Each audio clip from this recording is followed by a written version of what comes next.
Hello, welcome to the 13th lecture of refrigeration and air conditioning subject. Good afternoon, students. So, hope joining for the class ASAP. So, we are in the lecture 13 of Unit 2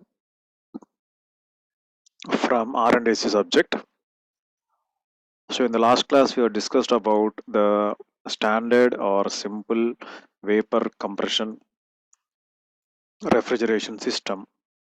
Today, in this class, we'll discuss about the topics of subcooling, superheating, and merits, demerits, and also the mechanism of simple vapor refrigeration cycle along with the problems. Right, now we'll start the session.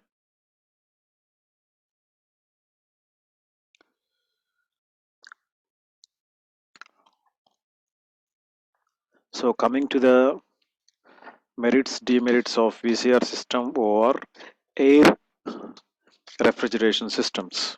So in the last class, in the unit 1, we have discussed about air standard cycles, and in the second unit we are discussing about the vapor compression refrigeration cycle, that is VCR cycle. Now we'll see the merits, demerits of those two cycles, right? So coming to the advantages and disadvantages over air refrigeration system,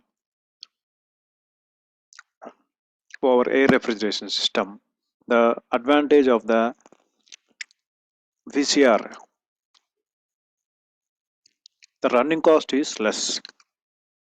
So that's why we are using in domestic and household purposes.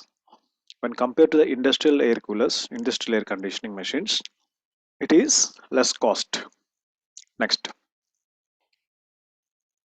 it has a smaller size for a given capacity of refrigeration. The coming to the physical shape, it is a smaller size for a given capacity of refrigeration.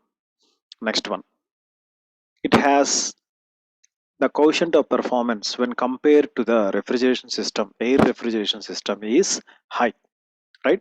So in the air refrigeration system, the COP is less, and in the VCR, the COP is high. Next one, it can be employed, means it can be used over a large range of temperatures. So here in the air temperatures, air refrigeration systems can be used for a limited range of temperatures, whereas this type of systems are used for a large range of temperatures. Coming to the demerits, the initial cost is generally high. The initial cost is high. The prevention of leakage of refrigerant is the major problem in VCR. So when compared to the air standard cycles, VCR cycles cost is high, but the running cost is low. Coming to the leakage, here the leakage problem is high in the VCR system when compared to the air refrigeration systems. So these are the advantages and disadvantages, merits or demerits over VCR system, right? Over VCR system. Next, we'll see the mechanism of a simple vapor compression system. Mechanism of a simple vapor compression system. So the main parts what we are using for the simple vapor compression system and also for VCR is 5 essential parts. First one is a compressor, condenser, receiver, expansion valve, and evaporator. So these are the 5 types of main parts which are used in this simple vapor compression cycle, right? So if you see the type of compressor, so the compressor we are using in this VCR in this simple vapor compression cycle is low pressure and temperature. The low pressure and temperature vapor refrigerant, right? See the compressor.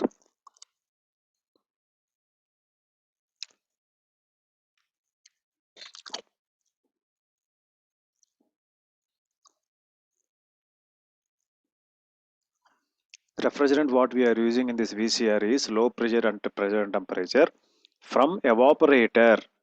అంటే evaporator లో నుంచి it is drawn into the compressor through the inlet suction, through the inlet or suction valve A, where it is compressed at high pressure and temperature. So generally if you see the figure, the refrigerant which is in liquid state is coming from evaporator to the compressor. So evaporator నుంచి రెఫ్రిజరెంటర్ కంప్రెసర్కి వచ్చేటప్పుడు లో pressure టెంపరేచర్లో ఉంటుంది, లో pressure and టెంపరేచర్లో ఉంటుంది. When ever it is coming from whenever it is inside the compressor, అప్పుడు the compressed because of this compression, మనం liquid మనం compress చేస్తున్నాం కాబట్టి it compressed to the high pressure and temperature. This high pressure and temperature vapor refrigerant is discharged where is discharged into the condenser, is discharged into the condenser through the delivery or discharge valve B. అర్థమైంది కదా, simple process for the compressor. So in the compressor what you are doing, so evaporator నుంచి వచ్చిన low pressure and temperature refrigerant is passing into the compressor through the inlet valve A. So ఎప్పుడైతే liquid refrigerant is passed into the compressor అక్కడ ఏం జరుగుతుంది, it will increases, the temperature and pressure are increased at that point. So whenever the refrigerant is compressed at high temperature and pressure, what happens, the refrigerant అనేది condenser లోకి discharge అవుతుంది, right? The high pressure and temperature vapor refrigerant is discharged into the condenser through the valve B.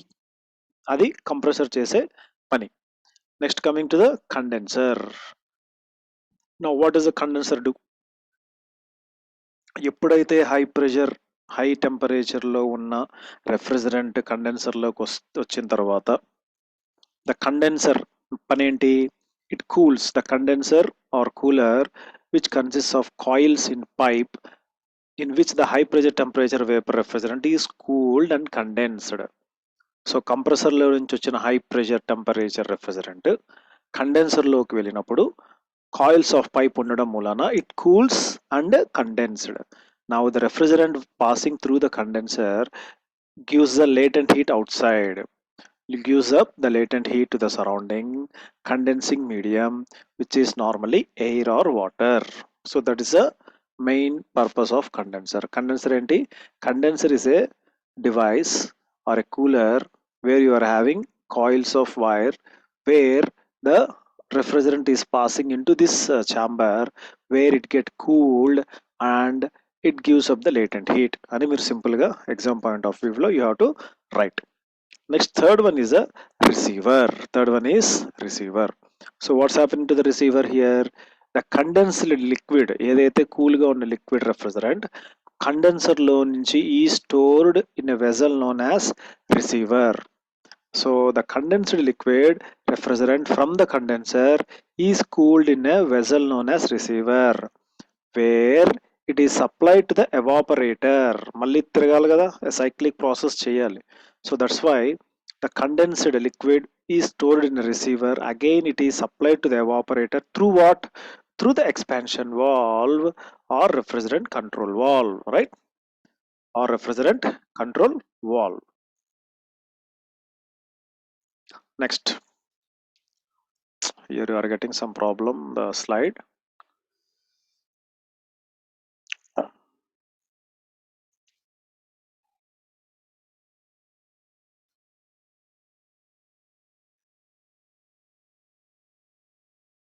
Yes. So compressor, condenser, receiver process అయ్యింది. Now if you see the figure of this one, so ఎక్కడ ఉంది చూడండి, so ఇది వచ్చేసి receiver tank where you are having cooled condensed high pressure thing and this one is a low pressure. So దీనిలో ఏం జరుగుతుందంటే half portion cool ఉంటుంది, half portion హాట్లో ఉంటుంది. హియర్ ద కంప్రెసర్ గురించి ఇందాక మనం చెప్పుకున్నాం. ఏ ఈజ్ అ ఇన్లెట్ అంటే లోపలికి, బి ఈజ్ అ అవుట్లెట్. అర్థమైందా? A is a inlet, B is a outlet. ఈ బి దేని కనెక్షన్ అయింది? B is connected to the condenser, A is connected to the evaporator. అంటే ఎవాపరేటర్లో నుంచి వచ్చిన లో ప్రెషర్ వేపర్, ఈ ప్రెషర్ కాదు మనకు చెక్ చేసుకుంటాం అనమాట. ఈ లో ప్రెషర్ అండ్ టెంపరేచర్ రెఫ్రిజరెంట్ ఈ ఏలో నుంచి కంప్రెసర్లోకి వెళ్ళి ఇక్కడ కంప్రెస్ అయ్యి మళ్ళీ బిలోంచి బయటికి వెళ్ళి హై ప్రెషర్ వేపర్ టెంపరేచర్లోంచి బయటికి వెళ్ళి బిలోంచి బయటికి వెళ్ళి ఈ పైప్ ద్వారా ఈ కండెన్సర్ కాయిల్స్ ద్వారా వెళ్ళినప్పుడు ఈ కండెన్సర్ ఏం చేస్తుంది? It cools the liquid. So that's why the blue colour, it cools the liquid high pressure. So high pressure liquid vapour mixture. So ఇక్కడ ఈ కండెన్సర్లోకి వెళ్ళినప్పుడు ఏం జరుగుతుంది అన్నప్పుడు here the water is converted into two phase form, that is liquid plus vapour form. So ఇక్కడ నుంచి దీనిలోకి వెళ్ళినప్పుడు ఈ రిసీవర్ లోపల it will get stored. So whenever this medium, this liquid vapour two phase is coming and storing here, so this storage material is passed to the where expansion valve or refrigerant control valve. So ఎందుకు వెళ్తుంది expansion valve? See here. So the condensed refrigerant from the condenser is stored in a vessel known as receiver, from where it is supplied to the evaporator through the expansion valve. ఇప్పుడు మనం expansion valve అంటే చూద్దాం. So expansion వాల్వ్లో నుంచి మళ్ళీ ఎక్కడికి వెళ్తుంది? లో pressure liquid vapour mixture, again it passes into the evaporator. So what it is saying, expansion valve, it is also called as throttle valve or refrigerant control valve. What is the function of this one? The function of the expansion valve is to allow the liquid refrigerant. Okay, the function of the expansion valve is to allow the liquid refrigerant under a high pressure temperature to pass to the controlled rate after reducing its pressure and temperature. So some of the liquid refrigerant evaporates as it passes through the expansion valve. So ఎప్పుడైతే రిసీవర్లో నుంచి expansion వాల్వ్కి వెళ్తున్నప్పుడు some of the liquid refrigerant will get evaporated as it passes through the control valve, expansion valve, but the greater portion is vaporized in the evaporator at low pressure. Okay, so from the expansion valve నుంచి ఇక్కడ చూడండి, expansion valve నుంచి తర్వాత refrigerant లో pressure liquid vapour mixture అనేది, so it is going to the evaporator. So కొన్ని వచ్చేసి బయటికి మనకి అట్మాస్ఫియర్లోకి ఎక్స్టెండ్ అయిపోతుంది, రిమైనింగ్ మటుకు లోపలికి వెళ్ళి so through this evaporator again it is passing and you are getting the work done. So this is the simple mechanism of simple vapor refrigeration system. Understood? Next. So understood the simple. So if you get a question, the mechanism, so you have to first draw the diagram, explain the diagram, explain the mechanism of diagram, and tell the few points about the 5 components. Hope you understood, right?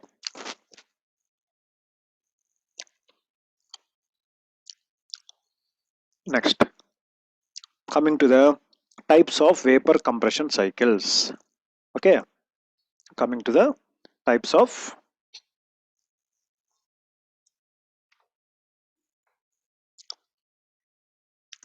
vapor compression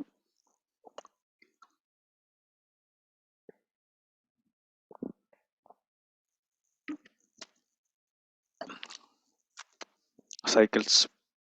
Here we have already discussed the vapor compression cycle consists of compression, condensation, throttling, and evaporation.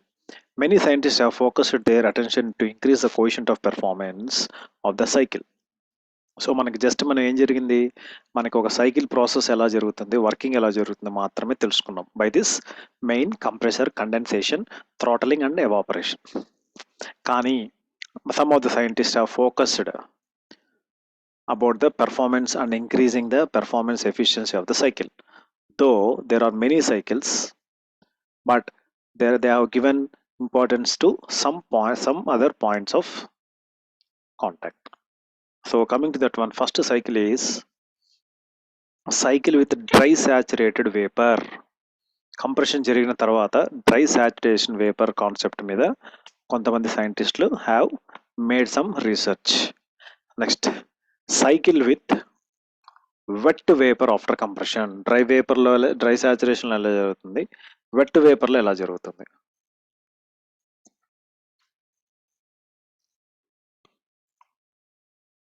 Third one,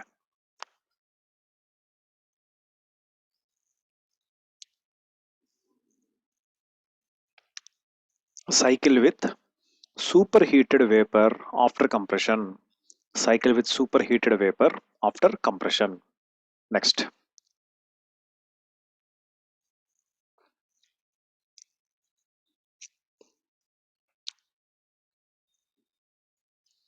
cycle with superheated vapor before compression. Cycle with dry saturated vapor, cycle with wet vapor cycle, cycle with superheated, cycle with superheated vapor before compression, and cycle with undercooling or subcooling refrigerant. So inni vidaluga, these are the 5 types of cycles where you are having in order to increase the coefficient of performance as well as the increase the efficiency of the cycle, right? But in your syllabus we are having only subcooling and superheated concept, so we will discuss those topics now. Okay, now see here. So coming to the we'll see the what is meaning of subcooling and also the superheating. So only one student, Shivaji. Shivaji. Shivaji, where are the other students, man?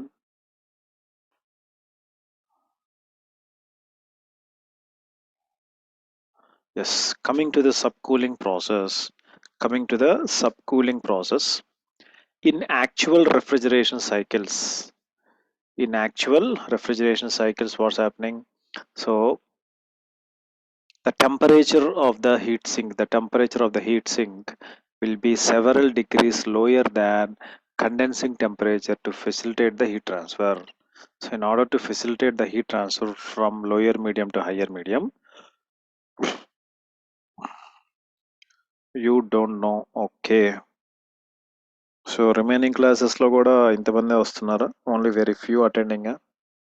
I think today morning only robotics ఒక్కటే జరిగినట్టుంది కదా. So majority are not attending. Okay.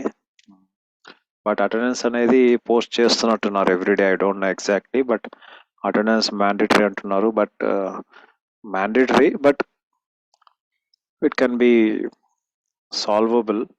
But ఏంటంటే ఎంతమంది క్లాస్కి వస్తున్నారు లేదు మాత్రం proof కనిపిస్తుంది. Okay okay okay right.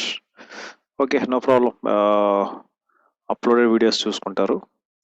So in actual refrigeration cycles, that is air refrigeration or vapor refrigeration, what we said, the temperature of the heat sink will have low degrees than the condensing temperature to facilitate the heat transfer. So it is possible to cool the refrigerant liquid in the condenser to a few degrees lower than the condensing temperature by adding extra area for the heat transfer. So ఈ sub cooling concept అనేది ఏంటంటే, కండెన్సర్లో జనరల్గా condensing coils ఉంటాయి. So the purpose of condenser is to cool the refrigerant liquid. So refrigerant liquid అనేది కండెన్సర్లో ఒక temperature వరకు మనము టెంపరేచర్ని తగ్గిస్తాం. But whenever we have added some other device in order to reduce the temperature and extra area for heat transfer, in such cases the exit condition of the condenser will be subcooled liquid region. Hence this process is known as subcooling. Very simple. So condenser నుంచి ఎక్కడికి వెళ్తుంది? Condenser నుంచి liquid అనేది high ప్రెషర్కి వెళ్ళి expansion వాల్వ్లోకి వెళ్తుంది. Expansion వాల్వ్లోకి throttling valve or expansion వాల్వ్లోకి మీడియం అనేది వెళ్తుంది. సో నార్మల్ కండిషన్స్లో ఉన్నప్పుడు condenser so is directly passing the material to the expansion valve without any checking. But here in the subcooling process అంటే ఏంటి? So whenever the temperature can be reduced still few degrees lower than the temperature by what exactly you are adding small thing. So what happening? The exit place. So condenser నుంచి expansion వాల్వ్కి వెళ్తున్న exit place ఉంటుంది కదా, condenser exit place. At that place the region అనేది కొంచెం extra పెంచారు. So ఎప్పుడైతే condenser exit area దగ్గర region the ప్లేస్ని ఏరియాని పెంచిన తర్వాత for sub cooling liquid region, దాన్ని మనం ఏం చెప్తున్నాం? సబ్ కూలింగ్ ప్రాసెస్ అని మనము చెప్తున్నాము. So that is the meaning of sub cooling, right? The sub cooling is beneficial as it increases the refrigeration effect. So sub cooling అనేది ఎప్పుడు మనకు బెనిఫిషియరీగా ఉంటుంది? So when ever it increases the refrigeration effect by reducing the throttling loss at no additional specific work output at no additional specific work output. అర్థమైందా? ఇప్పుడు sub cooling అనేది beneficial as it increases the refrigeration after the reducing the throttling loss at no additional specific work output. తర్వాత ఏంటి? Sub cooling ensures that only liquid enters into the throttling device. Subcooling ensures that only liquid enters into the throttling device, leading to its efficient operation, right? So here the VCR cycles without and with subcooling on TS coordinates, it can be seen from the TS diagram. Without subcooling and throttling loss is equal to the hatched area. Student, whereas the subcooling, the throttling loss is given by A44B. So ఇక్కడ figure చూసారంటే, so I'll show you the figure later, right? Thus the refrigeration effect increases by the amount of so on. So another practical advantage of subcooling is that there is less vapor as the inlet of the evaporator, which leads to the lower pressure drop in the evaporator. So ఇక్కడ ఏం చెప్తున్నారు? So the advantage of using the subcooling process is మనకి vapour అనేది మనకి చాలా తక్కువగా వెళ్ళిపోతుంది. So here the vapor can be advantage of subcooling is there is less vapor in the outlet evaporator. Okay, so this is a process of subcooling. అర్థమైందా? Condenser expansion valve మధ్యలో means the exit of the condenser దగ్గర ఏరియాని కొంచెం పెంచి design మార్చిన తర్వాత ఆ ప్రాసెస్ని మనం సబ్ కూలింగ్ ప్రాసెస్ అంటున్నాం. ఎందుకు చేస్తున్నాం అలా? in order to increase the efficiency and also the coefficient of performance. Next.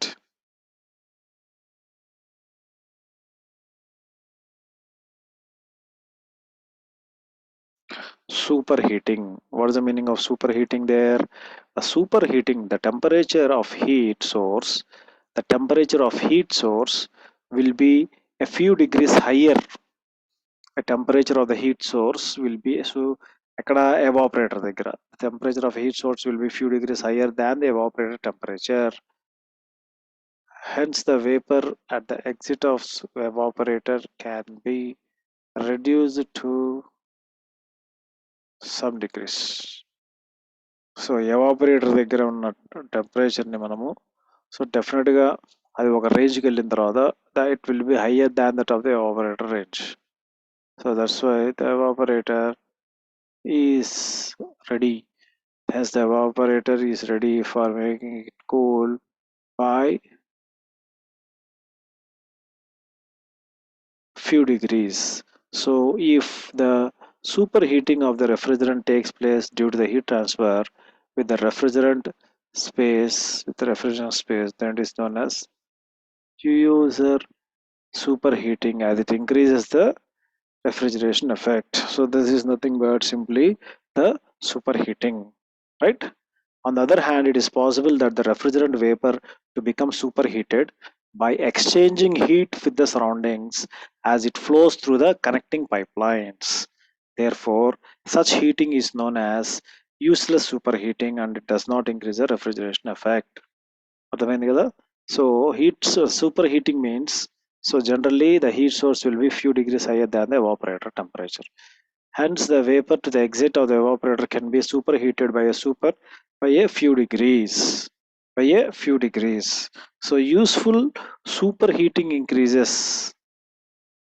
So what's happening here? Useful superheating increases both the refrigeration effect as well as the work of the compression. So whenever you are using the superheating concepts, it will increases both the refrigeration effect as well as the compression. Therefore, the COP, the coefficient of performance, therefore the COP effect. Therefore, the COP effect may or may not increase with the superheat depending mainly upon the nature of the working fluid. So the superheating process చేస్తున్నప్పుడు generally we can see the measure of the working period. Next, though it is useful, superheating may or may not increase the COP of mains, right? So even though it is useful for superheating may or may not increase the COP of the system. A minimum amount of superheat is desirable and prevents the entry of liquid droplets into the compressor, right? So based on this, we'll do some problems.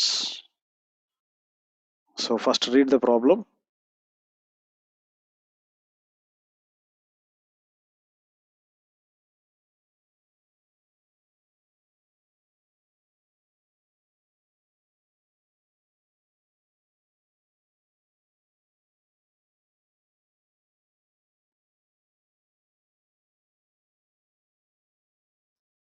So what is the first problem given?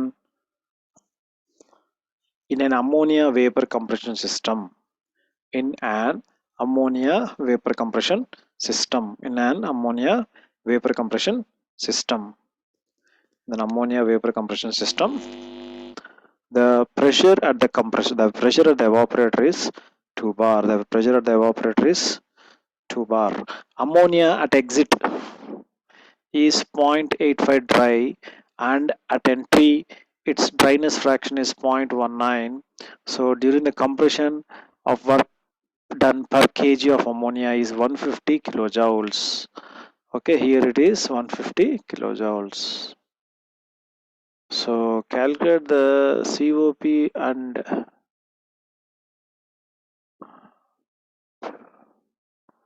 calculate the COP and the volume of vapor entering the compressor per minute. So it is saying that per minute what is the calculation. If the rate of ammonia is 4.5 kg per minute, the latent heat and specific volume of volume at 2 bar or 1325 kilojoules and 13.2 kilowatts, right? So here the evaporator pressure, if the rate of ammonia circulation is 4.5 kg per minute, the latent heat and the specific area is 2 bar or 13.325 kg per kilo per kg, 0.58 meter cube per kg, right? So respectively. So what type of cycle here you are using? We are using the vapor compression refrigeration system, right? Now see the given data. So every time whenever you are getting big problems like this, first first read the problem 3 or 4 times and write the given data correctly. So whenever you are writing the given data with correct information, half the problem is your solved. Half the problem you have పక్క solved. Later the calculation part, the formulas అనేవి మీరు గుర్తుపెట్టుకోవాల్సిన concepts. అర్థమైందా? Right?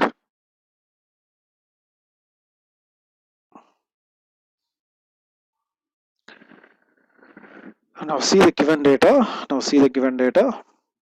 So the TS and pH diagrams first మీరు వేసేసేయండి. According to the cycles, you have to practice minimum 4 cycles, right? Minimum 4 cycles. So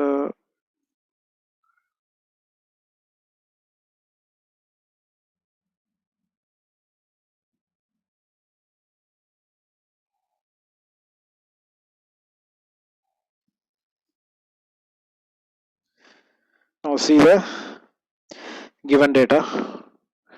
Sorry.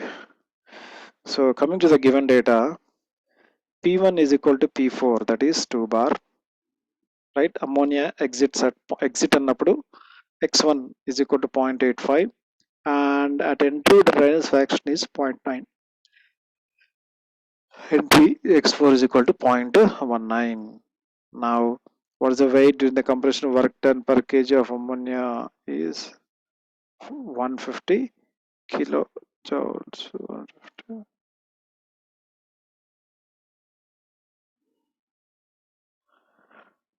So during the combustion process, the work done per kg is 150 kilojoules. Next, if the rate of ammonia, if the rate of ammonia is circulating 4.5 kg per minute, 4.5 kg per minute, that is the latent heat and specific heat of volume at 2 bar. So 4.5 is the emission heat. Then what is the final COP?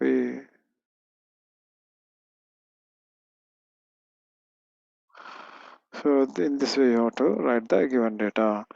So draw the PS diagram and PS diagram as it is where you learn.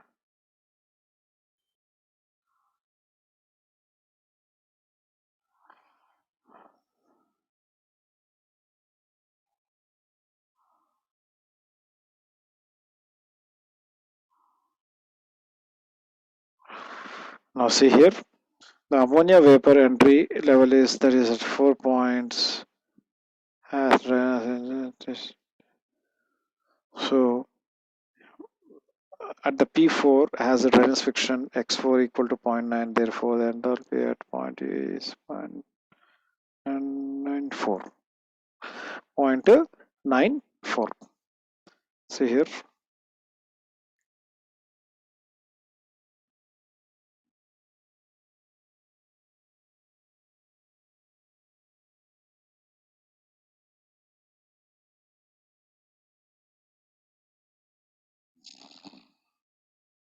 So once you write the given data,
So